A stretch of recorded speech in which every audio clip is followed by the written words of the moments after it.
Hey guys, welcome and welcome back to my channel once again. This is your friend Abhishek, but not a financial advisor, and today we are going to talk about, the delisting issue of the Chinese stocks. So guys, first of all, I would just like to keep this video as short as possible without much of blabbering, because in this video, I'm just giving you guys some information so that you guys can make your own decision. And this is not any kind of financial advice, and neither I'm telling you guys what to do and what not to do. Okay, so please keep that in mind.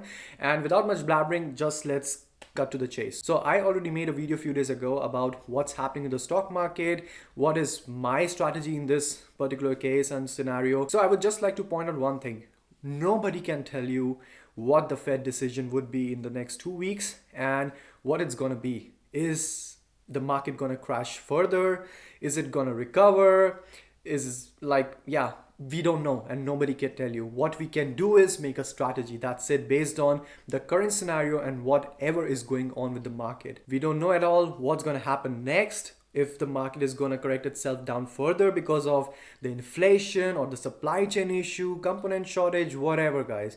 We really don't know. So whatever we can do is just make a nice strategy and adjust our portfolio. We should be ready for volatility anyways, guys. That's stock market. So anyways, getting to the point, what is happening with the Chinese stocks and especially Alibaba, like all the news out there, which is quite scary to read.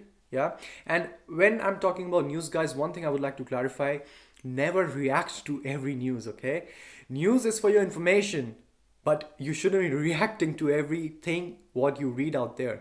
That is one important thing which you should keep in mind. Now, with that being said, I would just like to show you one video, guys, before we go on to the main content. And before we jump on to the real content, just would like to make this clear that this is my personal opinion, guys, and I am in no way selling my Chinese stocks and Alibaba, for that matter of fact, because like I said, there is a lot of information out there, and in my opinion, these are just pure speculations. There's a lot which has to happen before these stocks, these big tech giants, get delisted. Okay, so please keep that in mind. Now let's just jump onto the content. What steps is the SEC taking, Steve? Well, we knew this was coming because this was part of legislation that came in the waning days of the Trump administration in December of 2020, bipartisan support, by the way, to mandate that companies listed on the U.S. exchanges to open up its books for transparency if required to do so. Now, the SEC has had such a requirement dating back, I believe, to about 2002. And according to the SEC, almost all companies from all jurisdictions have complied for the last couple of decades, with the exception of companies from China and from Hong Kong. That's according to Gary Gensler in a statement, who is basically now fulfilling their obligation that was passed by Congress to come up with these new rules. How are they going to implement? What are going to be the criteria for companies that could be potentially put on a list for delisting? And that's what we're having now. So if these companies do not comply, they could potentially be delisted within 3 years. You're seeing what Gary Gensler here is basically saying is all companies need to be subject to inspection by the Public Company Accounting Oversight Board. Change the page, and this is the $1 million quote, which basically singles out China and Hong Kong as not necessarily complying with that requirement, which is now going to be mandated by law. Steve, we spoke to Michael Every earlier, and he said if you take a look at the US moving to delist Chinese firms, China trying to, close loopholes to get their firms to come home. It's a matter of who gets there first, right? The end goal seems to be the same.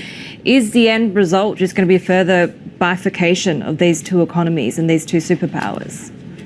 Yeah, the headwinds are definitely against these companies that are listed in the United States, whether it's coming from regulatory pressure in China and by efforts by the CSRC, the securities regulator in China. The story yesterday, of course, that they're going to start banning, which they've denied. They've denied this, that they're going to ban the use of VIE structures for Chinese listed companies in places like the United States.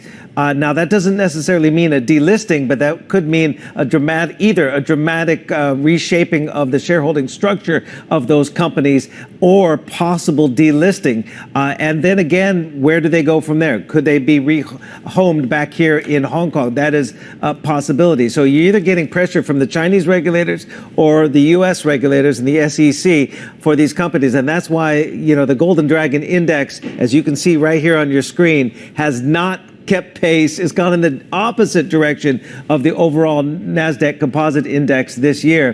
That pressure on companies like Alibaba. Alibaba has had so many headwinds given the antitrust probes, this kind of pressure on the VIE structure, which of course it has through the Cayman Islands, and also of course the pressure from the SEC. It has lost more than $500 billion in the last year. That is more market value than the entire market capitalization of JP Morgan. And then following that video, Bloomberg released another article which caused more and more panic. But to be honest, it's not that dramatic how the reporters are actually showing it to the public. So anyways, let me clarify this, okay?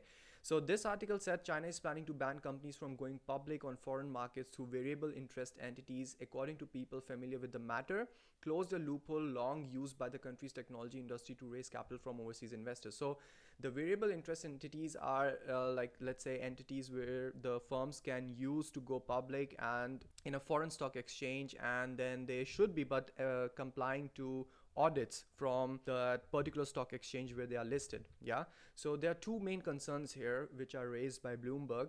First one is from the US SEC side. So the US SEC asked for the audits, and like you saw in the video, the chairman said that the companies who have not complied to these audits will be removed within 3 years from the US stock exchange. Yeah, but if you were really listening to that video, the chairman didn't mention Chinese firms. That was a general quoted statement for any firm out there who have not complied to these audits. This is the first issue, which the reporters are mentioning that China is not doing since 2002. Like we also saw the same issue happening with Lukong. Yeah, this delisting fear, yeah, due to data security. And then there is another point which is to be considered, that is from the China side. So the ban intended in part to address concerns over data security is among changes included in a new draft of China's overseas listing rules. So China has created a new draft for the Chinese firms which will be listed overseas, and that consists of a really strict data security topic in the draft. And then if you see here, may be finalized as soon as this month. This draft may be finalized as soon as this month, said the people. Yeah, it is not a confirmation and this is not a reliable source, but companies using the so-called VIE structure would still be allowed to pursue initial public offerings in only Hong Kong. Yeah, so guys, this is like, these are just speculations which are happening. And guys, I will clarify myself why I'm mentioning these issues as just pure speculation. So companies currently listed in the US and Hong Kong that use VIE would need to make adjustments so their ownership structures are more transparent in regulatory reviews, especially in sectors off limits for foreign investment, the people said. Again, it's unclear if that would mean a revamp of shareholders or more drastically a delisting of the most sensitive firms. Again, guys, so like you also heard in the video, and in the worst case, if the draft gets passed and if there are problems from the Chinese regulators, from the China side and from the US SEC side because of incomplete audits, then the worst case scenario is delisting. But before that, there's one more solution, that is revamp of the shareholders. That means the share structure will be restructured.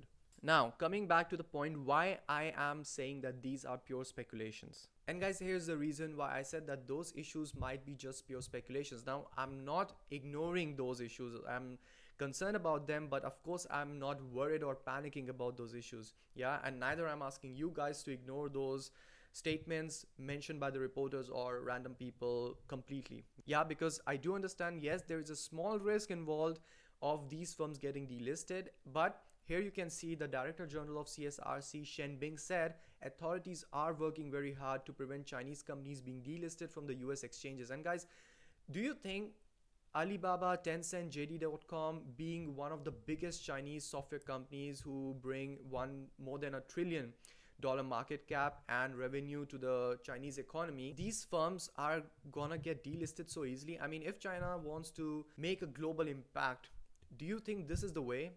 I personally don't think that this is the way, and China will definitely not prepare such a draft with so many restrictions. Yes, I do understand data security is an important topic to be covered in the draft, but I don't think that this would be the final solution of these companies getting delisted. Yes, there could be more restrictions, but I don't think delisting would really be the final solution.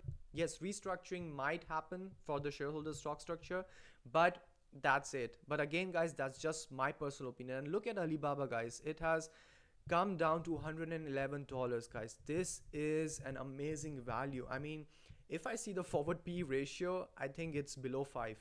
And this is what is really like astonishing for me, being a value investor, and I do see a huge opportunity in this. Now, guys, it depends on your risk tolerance, okay? If you are able to stomach this risk, then yes, I think you should be comfortable with it.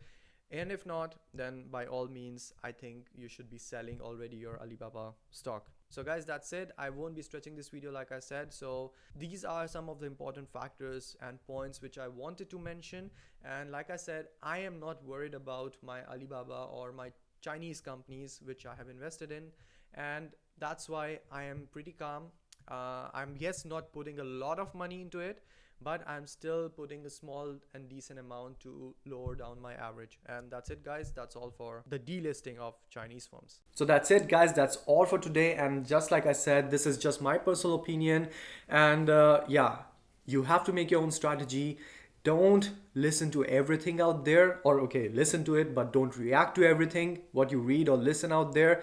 These are just pieces of information. There is no confirmation. Of course, you should be concerned about it. You should make your strategy and plans according to it, considering the worst case scenario. This is what I do, but I'm not panicking, or I'm not really, worried about what will happen. Anyways, like you heard in the news, you have 3 years before the SEC decides to delist these companies. Okay, so keep calm. That's all I can say, but rest is up to you. My purpose here is to give you guys information which might be useful for you guys. So I'll see you in the next one. Until then, stay safe, stay healthy, and ciao.